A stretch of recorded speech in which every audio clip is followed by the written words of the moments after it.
સુરતમાં અસામાજિક તત્વોનો આતંક દિન પ્રતિદિન વધી રહ્યો છે। ત્યારે આજે સુરત પોલીસ કમિશનર કચેરી ખાતે ઉમરવાડા ટેનામેન્ટના રહીશોએ આવેદનપત્ર આપી કડવા ગેંગના ઈસમોના આતંક મામલે રજૂઆત કરી હતી અને આ ઈસમો સામે કાયદેસરની કાર્યવાહી તાત્કાલિક કરવામાં આવે તેવી માંગ કરવામાં આવી છે। સુરતમાં અવારનવાર અસામાજિક તત્વોનો આતંક સામે આવતો હોય છે।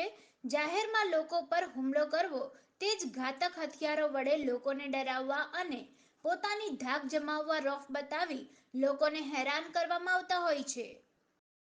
ત્યારે સુરત પોલીસ આવા તત્વો વિરુદ્ધ કડકમાંથી કડક કાર્યવાહી કરી રહી છે, પરંતુ અસામાજિક તત્વો સુધરવાનું નામ ન લેતા હોય તેમ સુરતના ઉમરવાડા ટેનામેન્ટ વિસ્તારમાં કડવા ગેંગના માથાભારે ઈસમો ઉમરવાડા ટેનામેન્ટના રહીશોને અવારનવાર હેરાન કરી રહ્યા છે।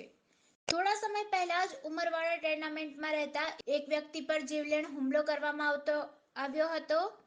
આ ઘટનામાં પોલીસે આરોપીની ધરપકડ કરી તેનું સરઘસ પણ કાઢ્યું હતું।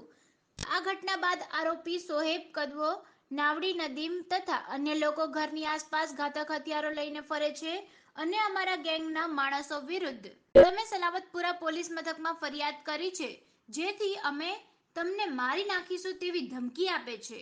આ સમગ્ર મામલે સલાવતપુરા પોલીસ કામગીરી કરી રહી છે। ત્યારે આજે ભોગ બનનાર પરિવારજનો અને ટેનામેન્ટના રહીશોએ સુરત પોલીસ કમિશનર કચેરી ખાતે આવેદનપત્ર આપી અને તાત્કાલિક અસામાજિક તત્વો વિરુદ્ધ કાર્યવાही કરવાની માંગ કરી છે।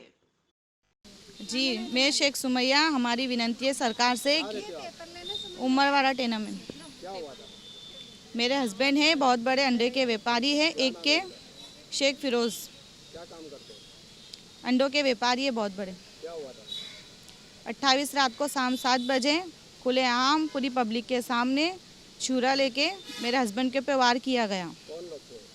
कदवा गैंग के लोग थे, उनमें एक नावड़ी भी है और नदीम करके नदीम भी है। अभी आप कहाँ पे आए? अभी हम पुलिस कमिश्नर के ऑफिस में आए।